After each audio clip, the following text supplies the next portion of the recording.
Olá, meu nome é Douglas, estou cursando licenciatura plena em História pela Universidade Federal do Piauí, UFP, através do Centro de Educação Aberta e à Distância, o SEAD. Estou pagando o 7º módulo. Estou gravando esta videoaula para pagar a carga horária exigida na disciplina de estágio supervisionado 3, onde a gente já estaria na regência no Fundamental 2, mas devido à pandemia causada pelo coronavírus, infelizmente a gente não pôde estar em sala de aula.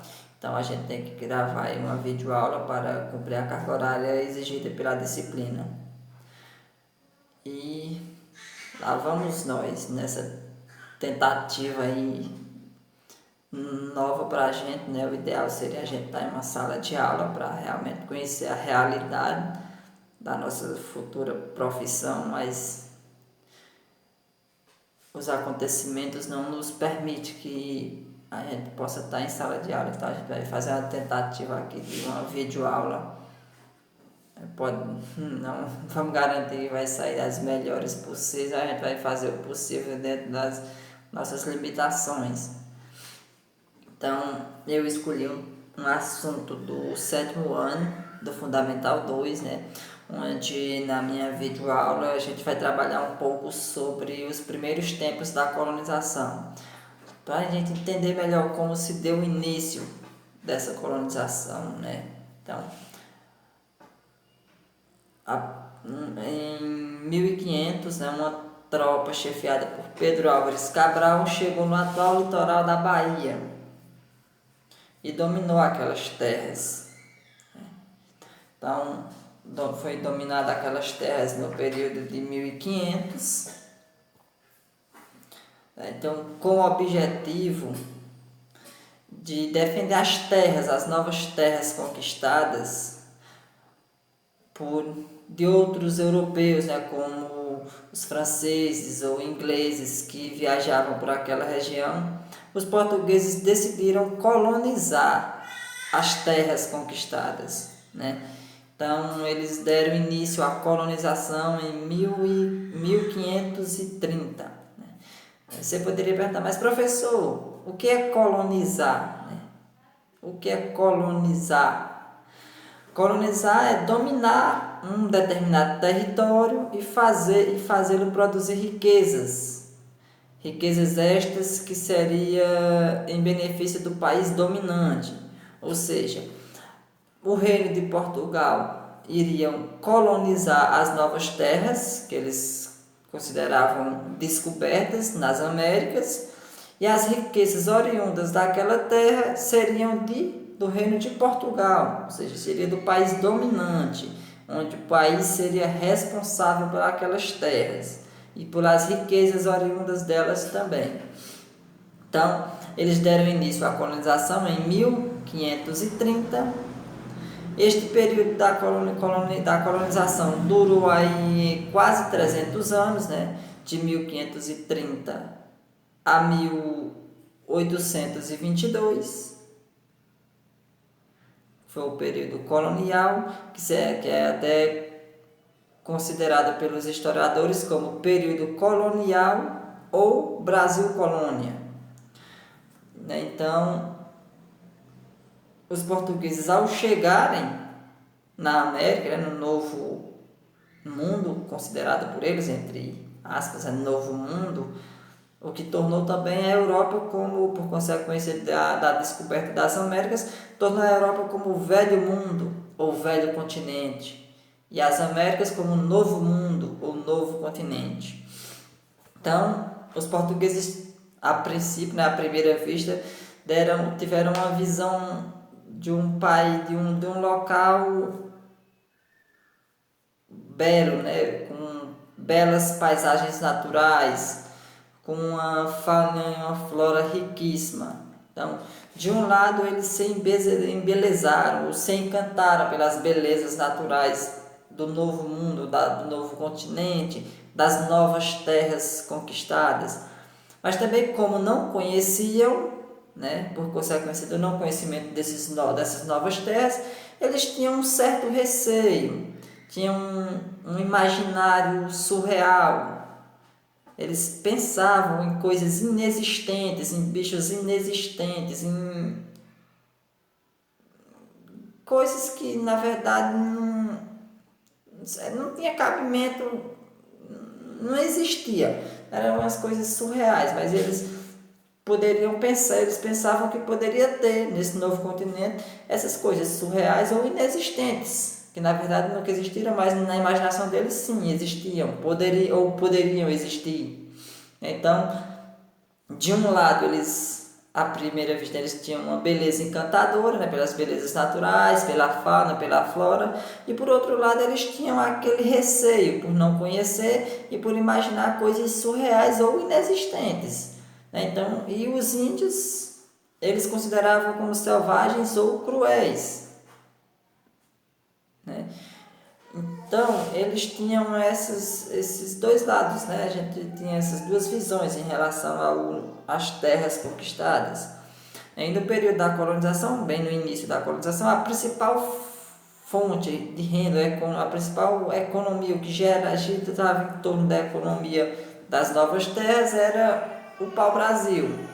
A princípio, os portugueses estavam à procura de ouro, de pratas.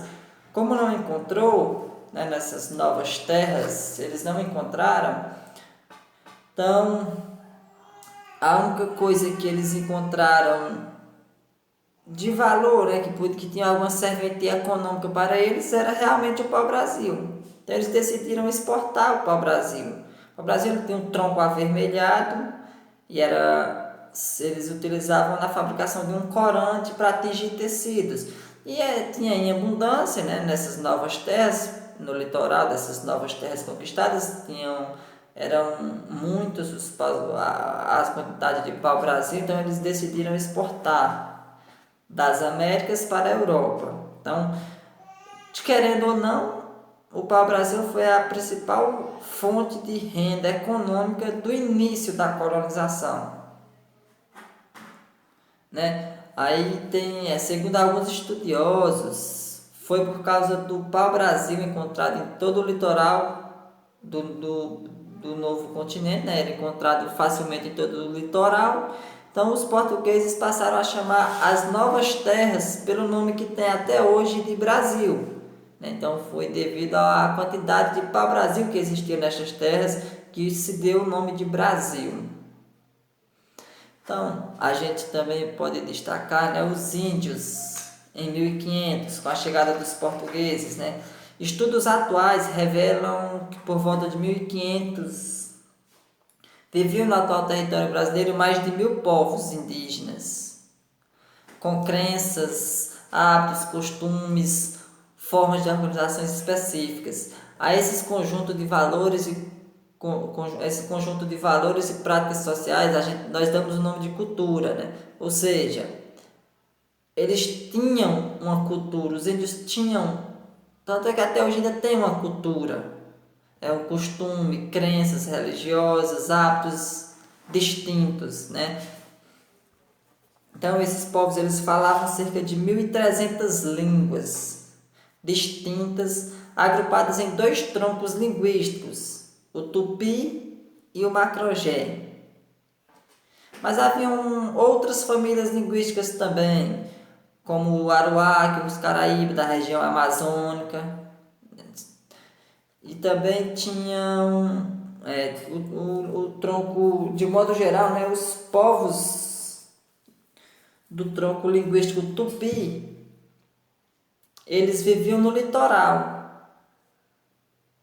E faziam parte também deste tronco linguístico os guaranis, os tupinambá e o tabajara. Esses outros 3 povos também faziam parte do tronco linguístico tupi. Já o macrogé vivia no interior do país, das novas terras, no interior do território. E faziam parte também do tronco linguístico macrogé, os cariri, os bororó, os carajá, os tarairiú, todos esses faziam parte do tronco linguístico macrogé. Eles viviam no interior do território e eram que era denominado pelos portugueses de sertão. Ou seja, as novas terras conquistadas eram divididas pelos portugueses em duas partes. O litoral, onde eram habitados pelo tronco linguístico tupi, e o interior, onde era habitado pelo tronco linguístico macro-gé,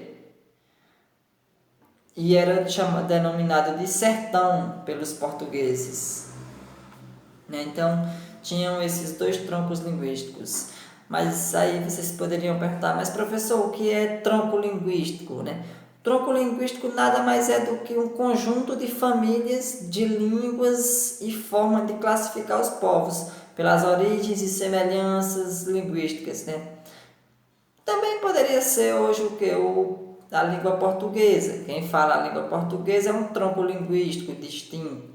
O espanhol é outro tronco linguístico, o francês, o italiano e assim sucessivamente.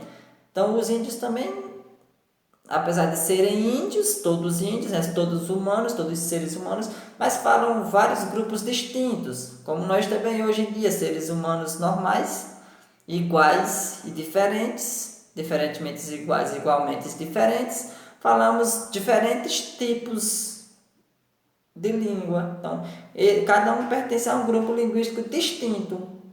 Temos o português, falado em Portugal, Brasil, Moçambique, o espanhol, italiano, francês, e assim sucessivamente.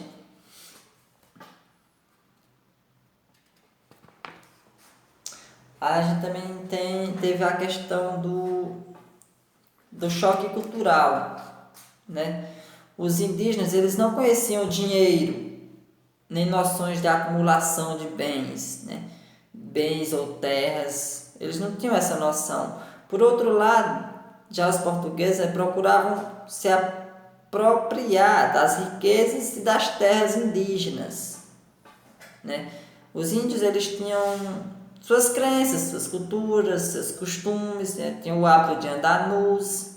Por outro lado, os portugueses procuravam impor a fé cristã aos indígenas, na população nativa. Eles procuravam impor a fé que eles acreditavam, na verdade era a fé cristã, o catolicismo. Também eles desejavam mudar os seus hábitos, os costumes. E em pouco tempo o choque cultural ficou evidente. Ficou evidente que os indígenas ou nativos tinham uma cultura distinta dos portugueses. Então, bateu, o choque cultural bateu. Ficou evidente tanto para os indígenas como para os portugueses, que não havia um engajamento na cultura deles. Batia e voltava, era um choque cultural. Então, também através dos portugueses terem decidido comercializar, exportar o pau-brasil, os portugueses eles utilizaram a mão de obra indígena para cortar e carregar o pau-brasil até as embarcações ou as feitarias, que era um local onde eles guardavam os troncos até a próxima embarcação chegar para poder transportar para a Europa. Para eles conseguirem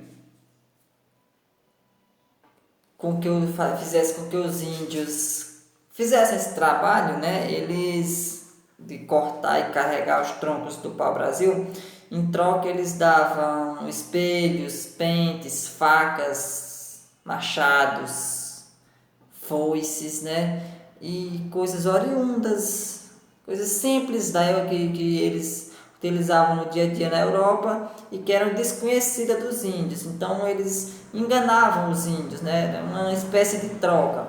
Eles cortavam e carregavam o pau-brasil, em troca recebiam feitarias, enfeites, pentes, esse tipo de coisa, espelhos. Então, quando os índios, com certo tempo, os índios decidiram com o passar do tempo, os índios recusaram, né? Eles recusaram a fazer esse trabalho pesado, né? Então, através dos índios terem recusado, os portugueses decidiram escravizá-los, né?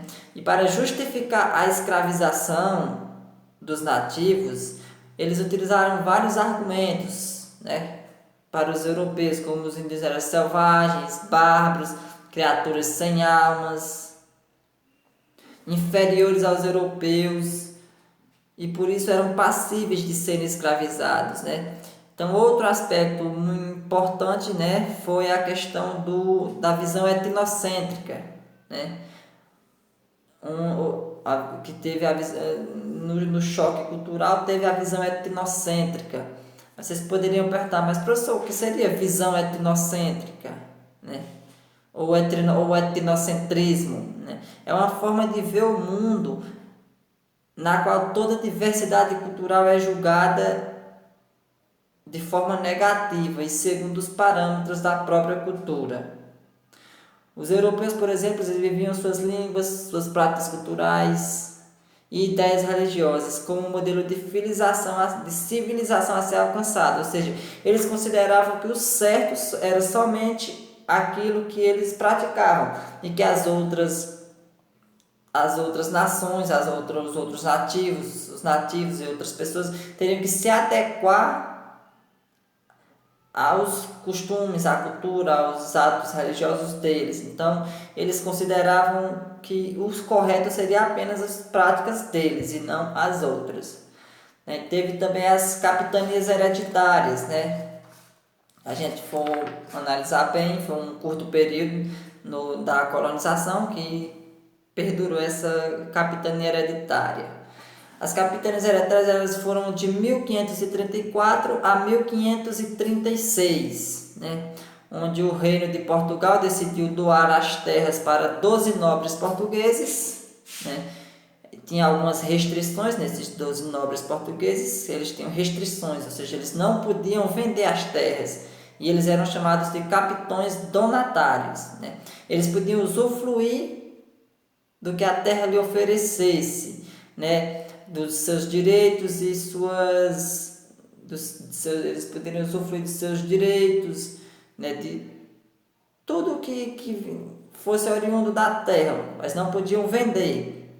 Então, eles ficaram responsáveis por fundar vilas, escolher pessoal para cobrar impostos, né? Escravizar os índios, entre outros. Eles eram tipo governadores, né? As capitanias hereditárias nada mais é do que hoje nós chamamos de estado.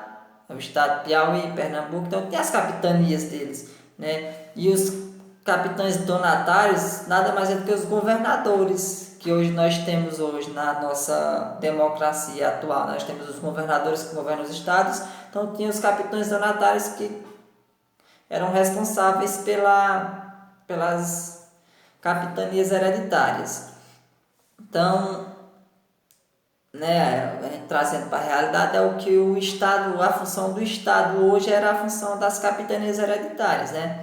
Então, por haver essa questão aí que teve das capitanias hereditárias não terem sido efetivas ou eficazes, né? Foi fracassada, vamos melhor dizendo, né?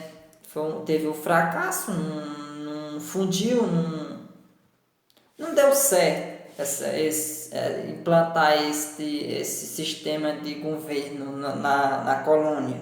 Então, o reino de Portugal, mais uma vez, decidiu colocar um reino geral, um governador geral, que seria aquele que ia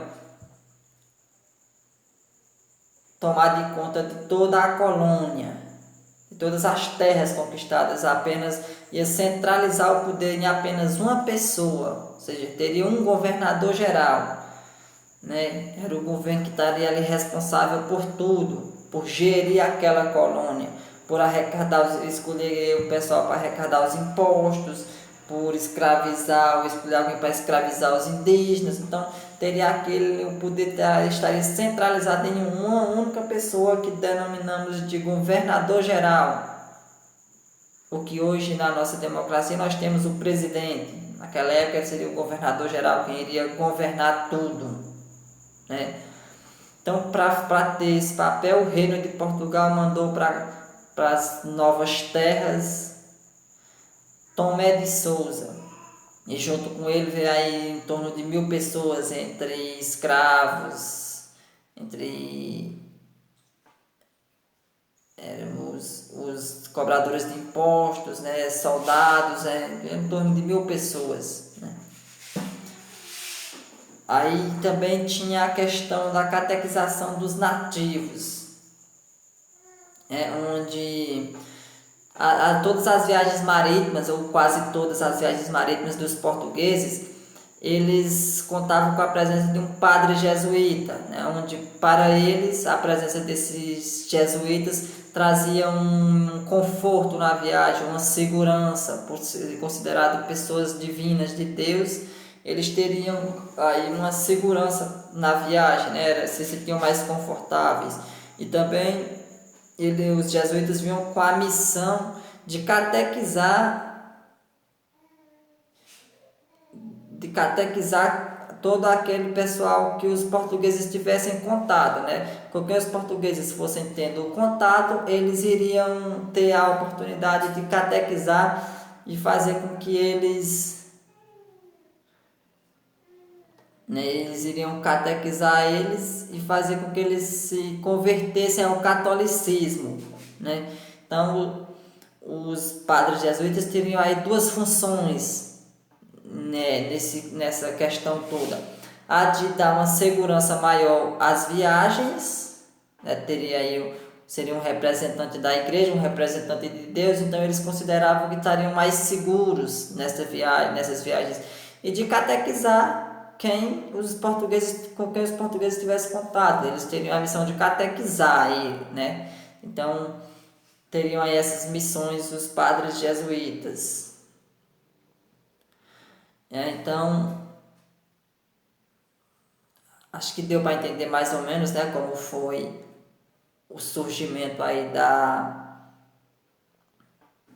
dos primeiros tempos da colonização, né? Então a gente vai dar uma recapitulada rapidamente, né?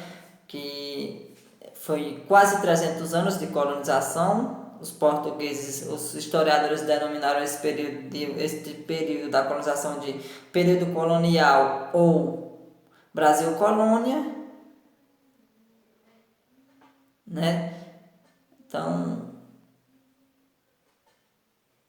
ficou assim, mas eu creio que deu para dar um melhor entendimento, né, no que ocorreu no início da colonização. Se não, a gente tenta dar uma melhorada na próxima. Valeu aí, até a próxima.